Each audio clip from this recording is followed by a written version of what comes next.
લક્ષ્ય ન્યૂઝ, એક નજર, એક લક્ષ્ય. રાજસ્થાનના ચુનીલાલની અનોખી શિવ ભક્તિ. હાલ પવિત્ર શ્રાવણ માસ ચાલી રહ્યો છે, ત્યારે શિવ ભક્તો શિવાલયોમાં પૂજા અર્ચના માટે જતા હોય છે. શિવાલયોમાં પણ ભક્તોની ભારે ભીડ જોવા મળે છે. ત્યારે રાજસ્થાનના રહેવાસી ચુનીલાલ પોતે શિવ ભક્ત છે અને છેલ્લા 50 વર્ષથી તે પોતે દર વર્ષે દ્રણ શ્રાવણ માસમાં ધાંગધ્રાના ફુલેશ્વર મહાદેવના મંદિરે આવે છે અને શિવ ભક્તિ કરે છે. ચુનીલાલ પોતે શ્રાવણ માસમાં દરરોજ સવારે વહેલા જાગીને માટીમાંથી પાર્થેશ્વર શિવલિંગ બનાવે છે અને તેની પૂજા પણ કરે છે. શ્રાવણ માસમાં તે 1 લાખ જેટલા ઓમ નમઃ શિવાયના જાપ કરે છે અને દરરોજ રાત્રે પાર્થેશ્વર શિવલિંગનું વિસર્જન કરે છે અને બીજા દિવસે બીજા બનાવે છે. પર્યાવરણની જાળવણી થાય તે હેતુથી આ માટીના બનાવેલા શિવલિંગને તળાવમાં પધરાવી દે છે. ચુનીલાલ પોતે નાનપણથી જ આ ફુલેશ્વર મહાદેવના મંદિરે આવે છે. મંદિરના ટ્રસ્ટી દ્વારા તેમની રહેવાની જમવાની વ્યવસ્થા કરવામાં આવે છે. મંદિરે આવતા અન્ય દર્શનાર્થીઓ પણ ચુનીલાલ પાસે પૂજા અર્ચન કરાવે છે. આ ચુનીલાલ દ્વારા શ્રાવણ માસ દરમિયાન મંદિરમાં સવાર અને સાંજે શિવ સ્તુતિ, શિવ પૂજા, શિવ મહિમન અને પાઠ જેવી સ્તુતિ કરવામાં આવે છે. રિપોર્ટર દેવમ ત્રિવેદી, સુરેન્દ્રનગર.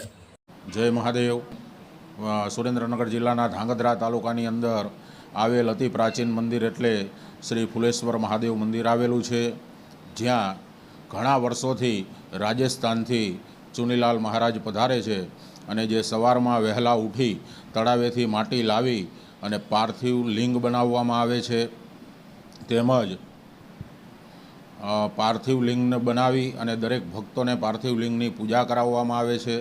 પૂજા સંપન્ન થયા બાદ રાત્રિના સમયે પાર્થિવ લિંગનું તળાવમાં વિસર્જન કરવામાં આવે છે અને બીજે દિવસે તે જ રીતે એમના નિત્ય કર્મ પ્રમાણે પાર્થિવ લિંગ લાવી અને દરેક ભક્તોને તે પૂજા કરાવે છે. તેમની રહેવા જમવાની વ્યવસ્થા અને તમામ વ્યવસ્થા મંદિર ટ્રસ્ટ દ્વારા અહીંયા ફુલેશ્વર મહાદેવ મંદિરમાં કરવામાં આવે છે.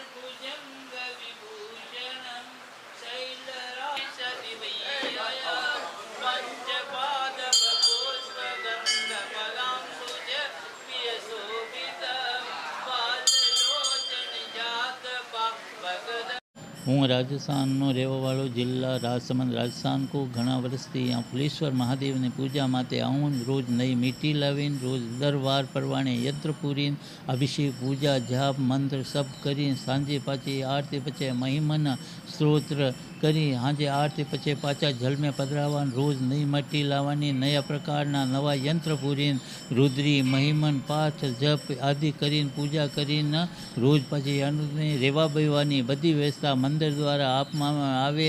અહીંયા રહેવાની પૂજા કરીને સાંજે પધરાવીને શ્રાવણ મહિનો પૂરો પૂજા કરી પછી પાછો હું રાજસ્થાન નીકળી જાઉં વરોજમ. અહીંયા અમારે ભગવાન ભોળાનાથની કૃપાથી હું ઘણા વર્ષથી હું લગભગ 45 વર્ષ મને થઈ ગયા. પહેલાં મારા બાપુજી હતા આ જગ્યાએ હું આવું और मैं शिव पूजा करूँ. श्रद्धा भक्ति से મને ભગવાન સબ મનોરથ પૂરો કરે और મને એ દેવા ભવાની ભોળાનાથની કૃપાથી બધી મળી રહે.